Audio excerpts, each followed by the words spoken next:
ښوونځی ستاسې په کور کې. السلام علیکم قدرمنو زده کوونکو، انجینر عزت الله حلیم یم ستاسو لپاره د 11 ټولګي د فزیک په خدمت کې یم. قدرمنو زده کوونکو، موږ او تاسو په تیر درسي ساعت کې پراشوټ ولوستو، لیفټ مو ولوستو. خوږو زده کوونکو د پراشوټ مطابق موږ او تاسو مثالونه حل کړه.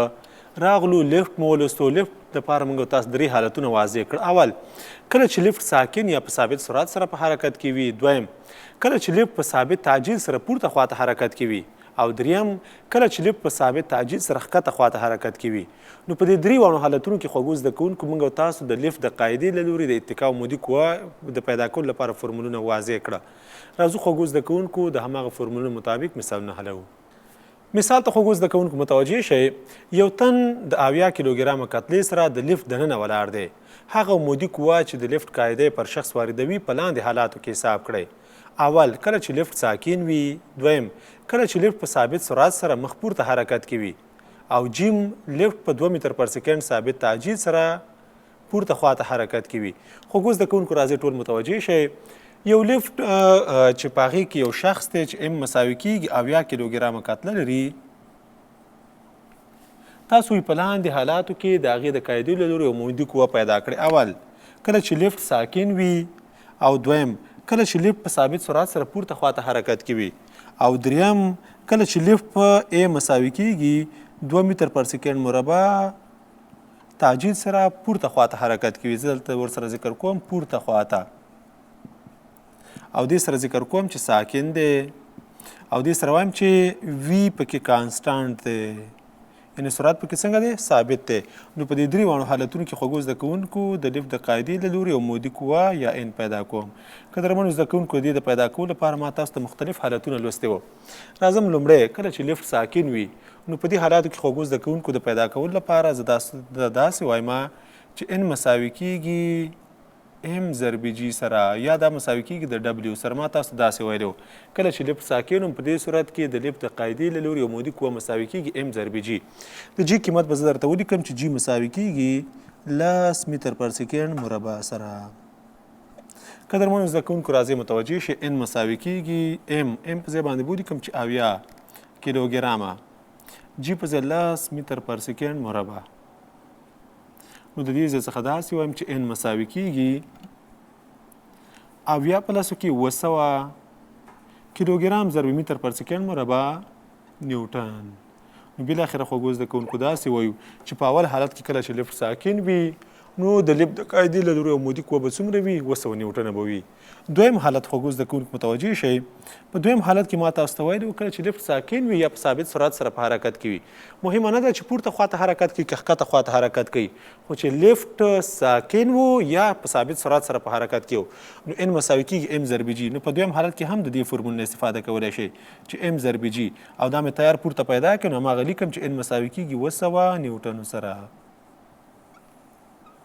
او دریم حالت خوږو زده کوونکو، کله چې لیفټ په ا مساوي 2 متر پر سکند مربع ثابت سرعت سره پورته خواته حرکت کوي. کله چې پورته خواته حرکت کوي، نو په دې صورت کې ان مساوي کیږي ام ضرب جی جمع ا د فرمول څخه به استفاده کوو، او دا مساوي کیږي ام په ځای باندې ولیکم چې 70 کیلوګرام ضرب جی په ځای باندې ولیکم چې 10 متر پر سکند مربع جمع 2 متر پر سکند مربع سره. دواړو کې به متر پر سکند مربع مشترک ونیسو. نو بالاخره ان به مساوي شي 70 ضرب 12 کیلوګرام ضرب متر پر سکند مربع نیوټن کیږي. نو دا مساوي کیږي ګرانو زده کوونکو، 2 په 2 کې 14 یو حاصل، 2 په 1 کې 2 یو 8 او 0 ورته علاوه شو 840 نیوټنو سره. نو بالاخره ان مساوي کیږي 840 نیوټنه.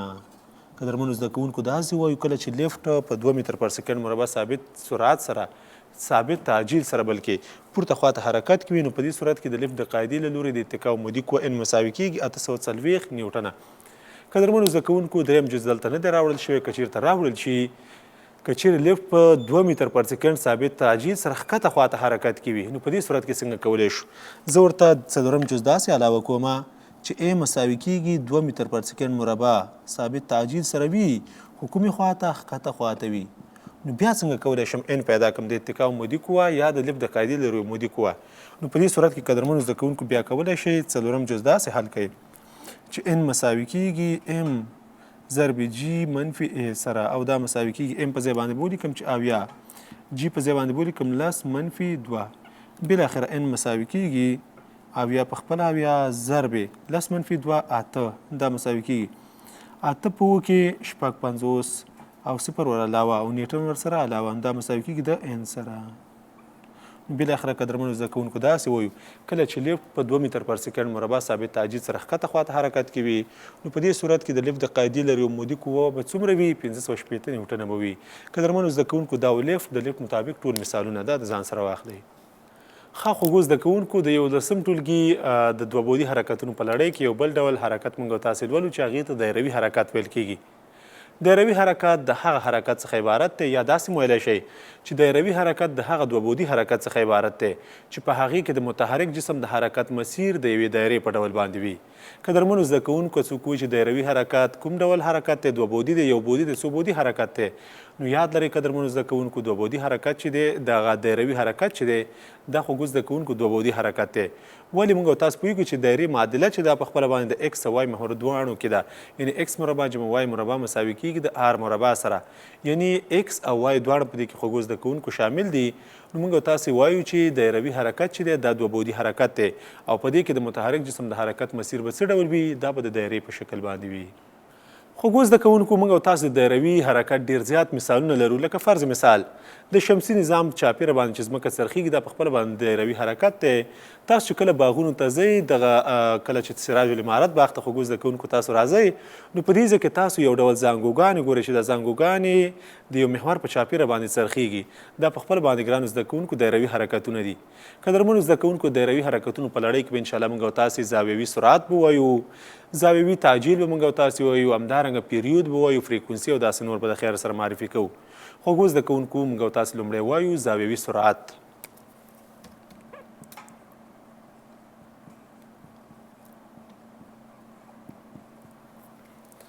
قدرمنو زده کوونکو موږ او تاسو سرعت داسې تعریفوو چې تغییر مکان په واحد وخت کې یا د موقعیت بدلون په واحد وخت کې د سرعت څخه عبارت دی خو دلته اوس څه شی دی دلته یو متحرک جسم دی فرض مثال که چېرې تاسو دلته متوجه شئ خوږو زده کوونکو یو متحرک جسم دی فرض مثال د ا د نقطې نه په حرکت باندې پیل وکړي بالاخره د بي نقطې ته ورسېدو کله چې د بي نقطې ته ورسېدو نو د بي نقطې ته په رسېدو سره د څومره زاویه طی کړه د تیتا زاویه طی کړه په څومره وخت کې د ټي په وخت کې طی کړه نو د ده زاویوي سرعت څومره شو دغه زاویوي سرعت چې تاسو پیدا کوئ ګرانو زده کوونکو زاویوي سرعت په اومیګا سره ښودل کیږي اومیګا مساوي کیږي وهل شوې زاویه تیتا په وخت باندې یعنی اومیګا مساوي کیږي تیتا پر ټي دا د زاویوي سرعت معادله شوه او دا هم یاد ولرئ چې د زاویوي سرعت واحد چې دی په حسابي سیستم کې رادیان پر سیکنډ دی ولې د زاویې واحد په حسابي سیستم کې رادیان دی او د وخت واحد سیکنډ دی د زاویې سرعت واحد چې دی دا هم په حسابي سیستم کې رادیان پر سیکنډ دی قدرمنو زده کوونکو دا زاویوي سرعت موږ او تاسې اصل موضوع چې په 11 ټولګي کې ده هغه منځنی زاویوي سرعت دی موږ او تاسې عنوان اخلو منځنی زاویوي سرعت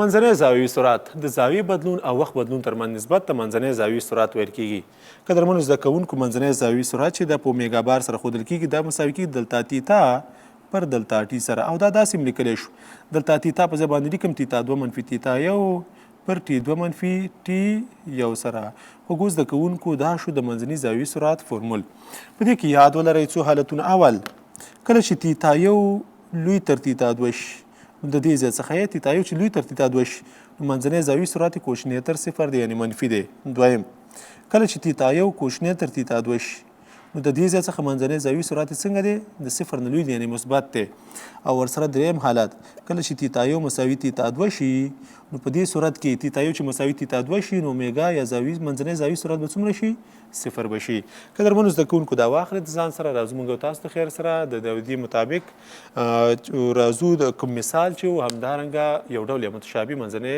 زاویوي سرعت معرفي کوو حرکت خوږو زده کوونکو د یو ډول یا متشابه حرکت څخه مخکې موږ او تاسو لحظوي منځنی سرعت پیدا کوو د لحظوي سرعت د پیدا کولو لپاره تاسو ټول په دې باندې پوهیږئ چې د منځني سرعت لیمیټ نظر وخت اخلو داسې د وخت بدلون پکې صفر ته تقرب وکړي نو قدرمنو زده کوونکو زه داسې وایم که چیرې لحظوي زاویوي سرعت په اومیګا سره وښیم نو اومیګا مساوي کیږي لیمیټ اومیګا بار کله چې دلته ټي تقرب څو ته وکړي صفر ته او دا مساوي کېږي لیمیټ ته اومیګا بار په ځای لیکلی شم چې دلته تیتا پر دلته ټي سره کله چې دلته ټي تقرب څو ته وکړي صفر ته وکړي نو بالاخره د دې تعریف په اساس چې دا په خپله د مشتق یو تعریف دی زه لیکلی شم چې اومیګا یا لحظوي سرعت زاویوي سرعت مساوي کېږي د ډي تیتا پر ډي ټي سره.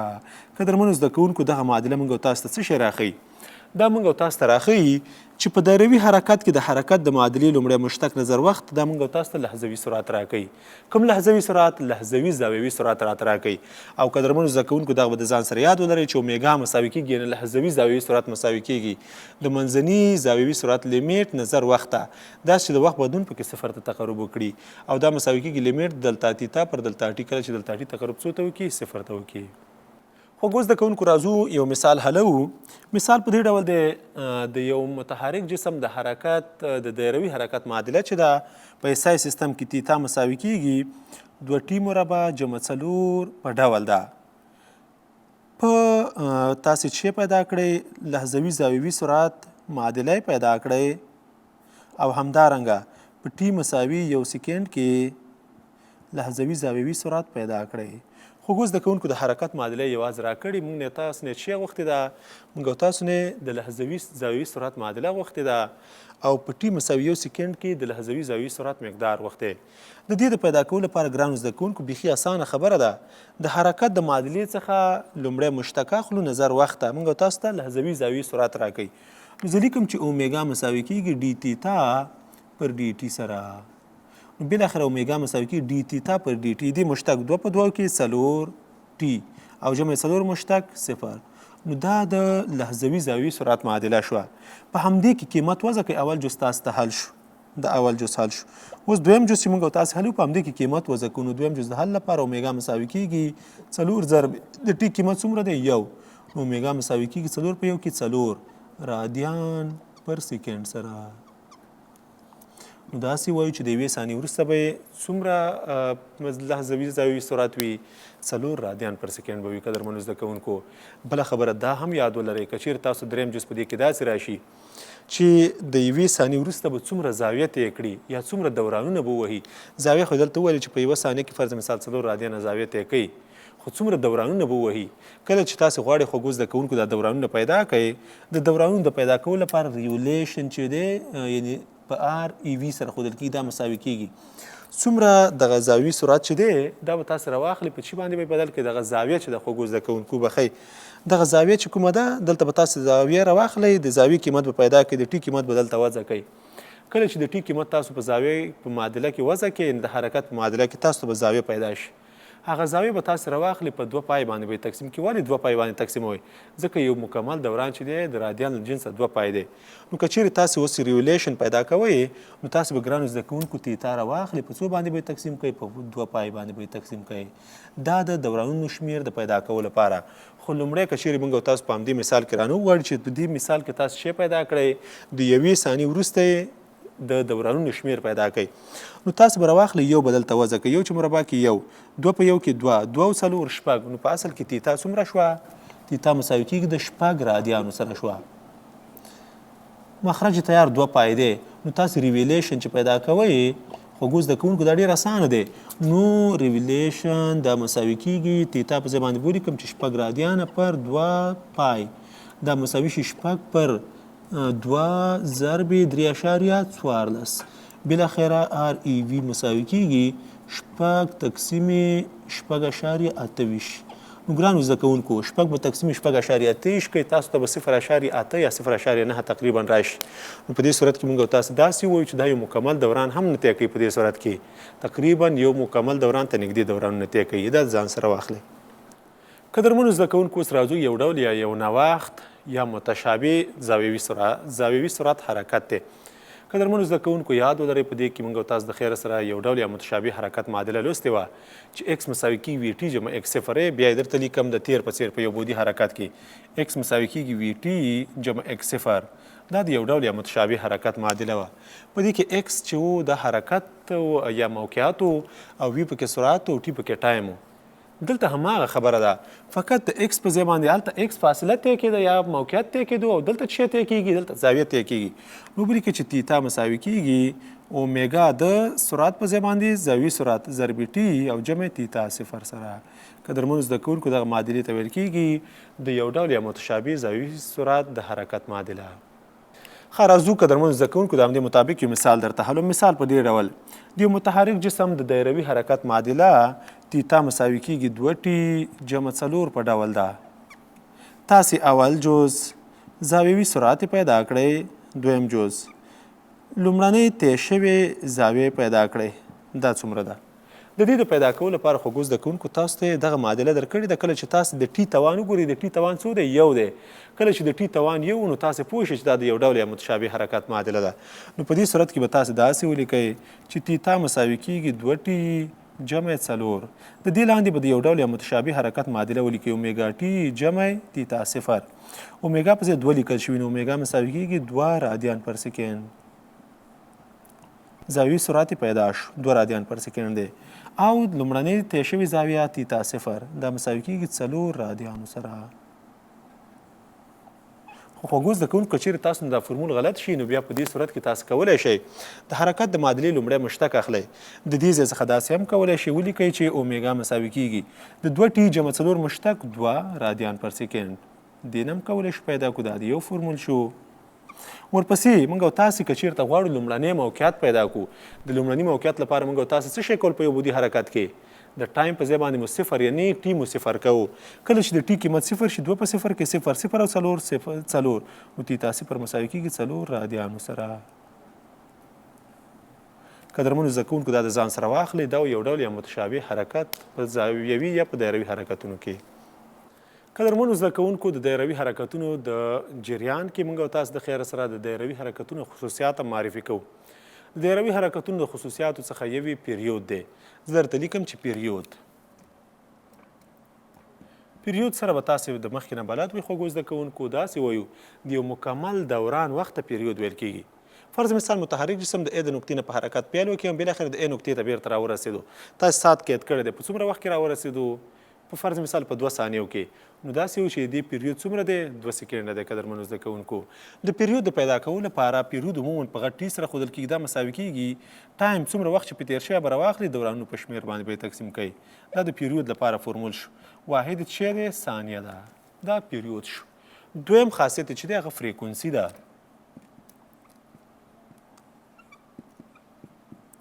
ګرانو زده کوونکو فریکونسي څنګه تعریف کړو د دورانونو شمیر په واحد وخت کې د فریکونسي څخه عبارت دی څومره دورانونه چې شوي دي دغه ټول دورانونه راخلي په وخت باندې تقسیمې موږ تاسو ته فریکونسي راکوي نو زه داسې لیکم چې اف په فریکونسي په اف سره ښودل کېږي دا مساوي کېږي ان پر ټي سره قدرمنو زده کوونکو دورانونه به راواخلي په وخت باندې به تقسیم کوي موږ تاسو ته به چې راکړي فریکونسي یاد ولرئ دورانونو شمیر واحد نه لري پر د وخت واحد سکند نو یو پر سکند ته ویلی شم سکند په توان د منفي یا یو پر سکند فرق نه کوي دې ته ویل کېږي هرټس نو داسې وایو ګرانو زده کوونکو د فریکونسۍ د اندازه کولو واحد چې دی هغه هرټس دی هرټس مساوي کېږي یو پر سکند یا سکند په توان د منفي یو سره قدرمنو زده کوونکو دې سره سره دا هم یاد ولرئ چې د پیریود او فریکونسي ترمنځ یو اړیکه هم باید تاسو زده کړئ که چیرته پیریود تاسو درکړي فرض مثال یو محتزز جسم دی یا یو دورانی جسم دی هغه پیریود فرض مثال 2 سکنډه دی تاسو فریکونسي پیدا کړئ نو د پیریود نه څنګه کولی شو فریکونسي پیدا کړو دې لپاره موږ او تاسو د پیریود او فریکونسي ترمنځ اړیکه بیانوو قدرمنو زده کوونکو دې فرمول مطابق که چیرې موږ او تاسو متوجه شو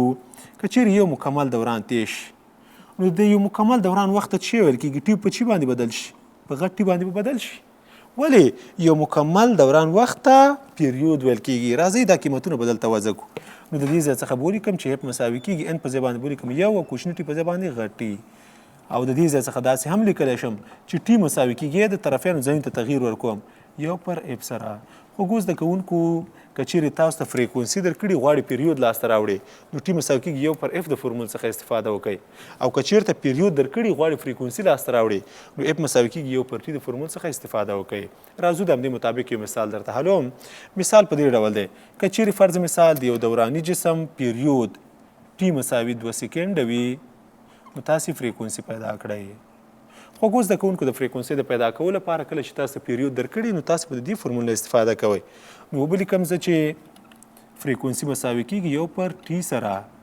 نو بالاخره اف مساوي کېږي 1 پر ټي په ځای باندې 1 پر 2.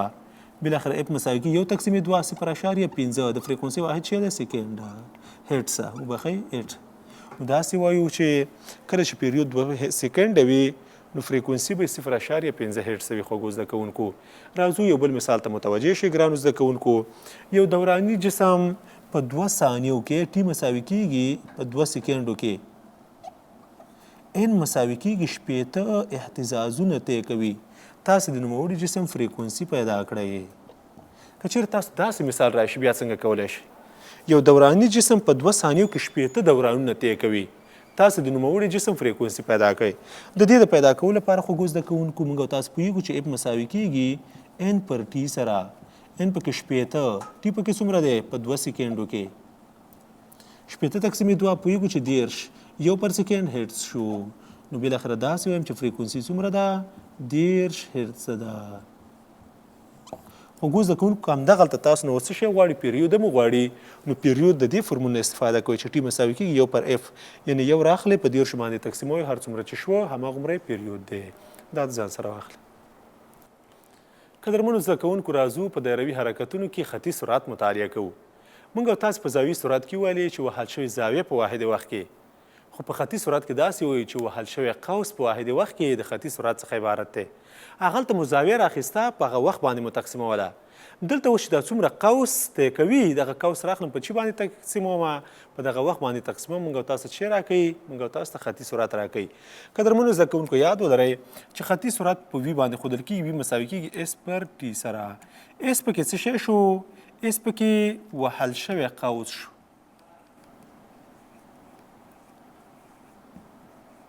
او ټي پکې پوهېږي وخت شو. وي پکې څه شی شو؟ خطي سرعت شو. قدرمنو زده کوونکو دا یاد ولرئ وهل شوی قوس په خپله باندې فاصله ده. د فاصلې واحد موږ او تاسو پوهېږو چې SI سیستم کې متر دی، CGS سیستم کې سانتي متر دی، PS سیستم کې فوټ دی.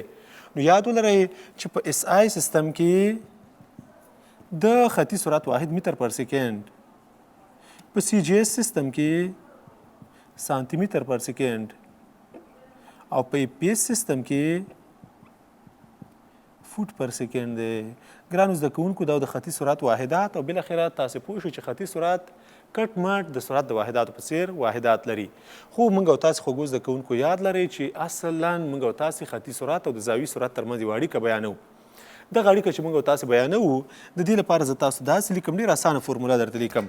وي مساوي کېږي اس پر ټي. ما تاسو ته فورمول ولیکلو. موږ او تاسې د مثلثاتو څخه پوهېږو. په مثلثاتو کې موږ او تاسې داسې وایو چې مقابل قوس مساوي کېږي د وهل شوي زاویې او شعاع د حاصلې ضرب سره. یعنې که چیرې تاسې فرض مثال غواړئ دا یو قوس شو، دغه قوس اوږدوالی تاسې پیدا کړئ، نو دغه زاویه د رادیان له جنسه په دې شعاع کې ضربوئ، تاسو د مقابل قوس پیدا کېږي. نو په دې صورت کې تاسو داسې لیکئ چې اس مساوي کېږي آر ضرب تیتا. دغه قیمت به راواخلو دلته به یې وضع کړو. نو به لیکم چې وي مساوي کېږي اس په ځای باندې به ولیکم چې آر ضرب تیتا او پر ټي سره. خوږو زده کوونکو وي مساوي کېږي آر په خپله باندې آر ضرب تیتا پر ټي لیکم. نو بالاخره وي مساوي کېږي آر په خپله آر ضرب تیتا پر ټي وهل شوی زاویې په واحد وخت کې اومیګا راکوي راته. نو قدرمنو زده کوونکو یې وي مساوي کېږي آر ضرب اومیګا. دا د خطي او زاویوي سرعتونو ترمنځ اړیکه شوه. په دې کې وي خطي سرعت شو، آر پکې د دوران شعاع شوه او اومیګا پکې څه شی شو؟ اومیګا پکې زاویوي سرعت شو. قدرمنو زده کوونکو که چېرې زاویوي سرعت درکړل شوي په شعاع کې ضرب کړئ، خطي سرعت درکوي. او که چېرته خطي سرعت درکړل شوی وي نو د دې ځای څخه داسې وکړئ بیا اومیګا مساوي کېږي وي راواخلئ په آر باندې تقسیم کړئ. قدرمنو زده کوونکو نو تاسو ته به څه درکړي؟ تاسو ته به زاویوي سرعت درکړي.